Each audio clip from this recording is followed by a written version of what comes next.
అంటే కరీంనగర్ జిల్లాలో ఒక పేరు సాధించినటువంటి విద్యోదయ విద్యా సంస్థలు మంచి ఎడ్యుకేషన్ ఇస్తుంది, మంచి ర్యాంక్స్ తీసుకొస్తుంది.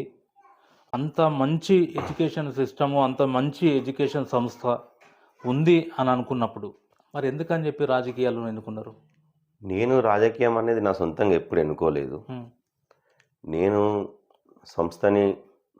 సంస్థలో ఉన్నాను, సంస్థను పట్టుకునే ఉన్నాను, సంస్థను డెవలప్ చేసుకున్నాను, దానిపైనే ఉన్నాను.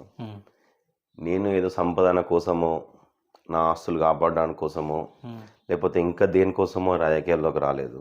నేను అలా సంపాదించుకోవాలనుకుంటే నా స్కూల్నే డెవలప్ చేసుకోవచ్చు, మల్టిపుల్ బ్రాంచెస్ పెట్టుకోవచ్చు, పెద్ద పెద్ద ఇన్స్టిట్యూషన్తో టైఅప్ కావచ్చు, ఇలాగైనా నాకు లాభం పొందే ఎన్నైనా విధాలుగా చేసుకోవచ్చు.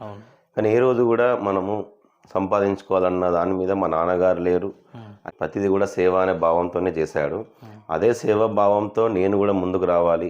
మా నాన్నగారు లేనంత మాత్రాన ఆయన పేరు లేకుండా ఉండొద్దు. నేను ఉన్న రోజులు ఆయన పేరుని నేను తలుచుకుంటూ ఆయన సేవ మార్గంలో నేను ఉండాలన్న దానిపైన రాజకీయంలోకి వచ్చాను తప్ప రాజకీయంలోకి వచ్చి ఇలాంటి వేరే విషయాలకు అయితే కాదు.